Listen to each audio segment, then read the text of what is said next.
In 1996, the intelligent design advocate Michael Behe published a book titled Darwin's Black Box, and in which he asserted that certain biological systems, such as the human eye, are irreducibly complex and that therefore they must have had a designer, a very, very specific designer. This is the argument from Irreducible Complexity Debunked.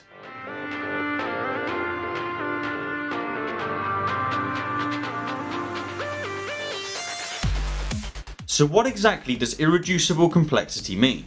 That would be a good place to start, right? And what exactly would be a good example of something that's irreducibly complex?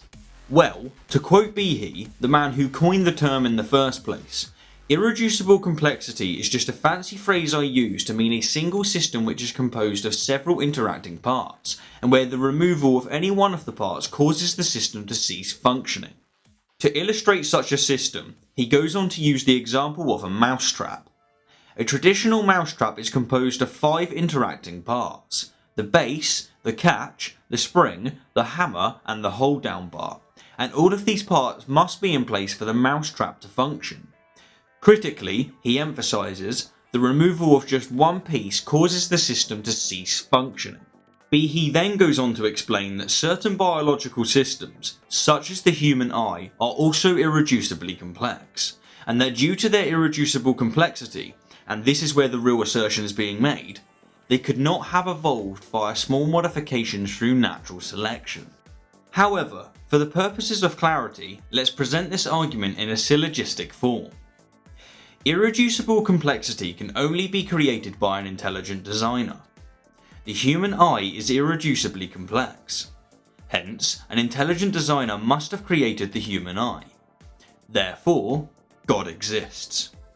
So, in debunking this argument, where shall we start? How about with the fact that it commits a special pleading fallacy?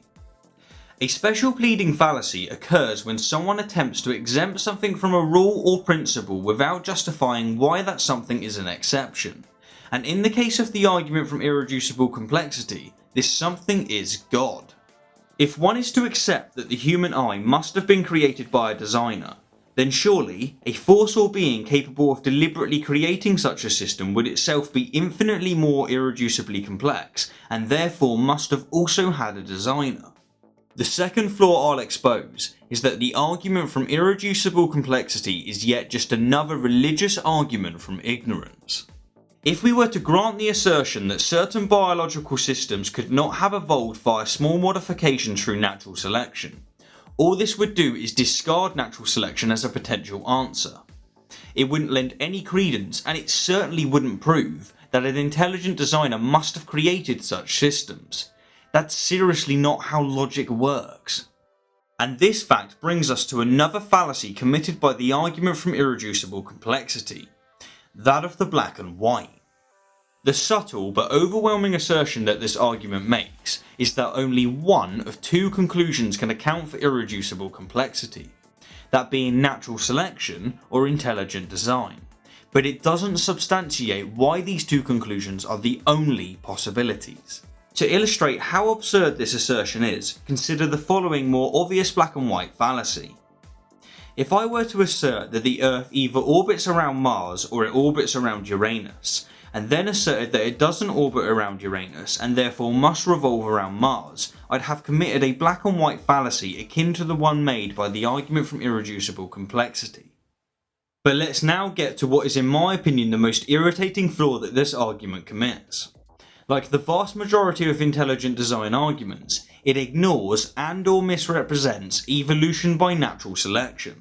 Behe's assertion that natural selection cannot account for certain biological systems is flat out nonsense. If we take the eye alone, which is arguably the poster boy for irreducible complexity, we actually know a great deal about its evolution. If you're seriously interested in learning how the eye evolved, I've put a few links in the description to some of Dawkins' work, but for what it's worth, here's a brief synopsis. The most basic of eyes are called eye spots, and they're found in even single-celled organisms such as Euglena. These eye spots are essentially photoreceptive proteins that can sense light and shadows but can't form an image. and while they might be crude, they nevertheless provide a massive advantage for detecting the lights of predators.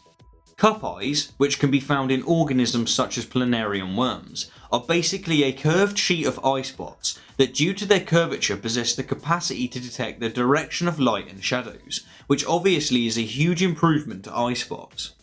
Pin eyes, which are found in organisms such as the nautilus, are the result of cup eyes progressively curving to make a circle, which enables the organism to see distinct but blurry images.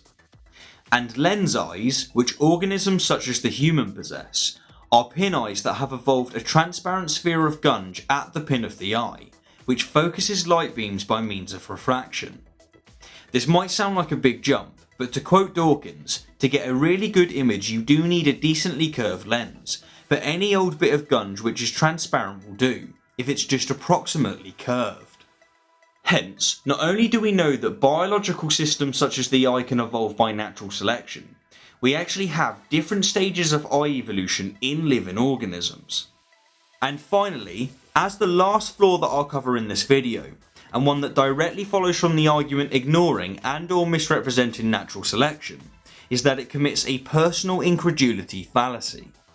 Behe's assertion that certain biological systems cannot be the product of small modifications via natural selection is an admission that he is ignorant of a topic that he wrote an entire book about, which if I'm honest, is kinda sad.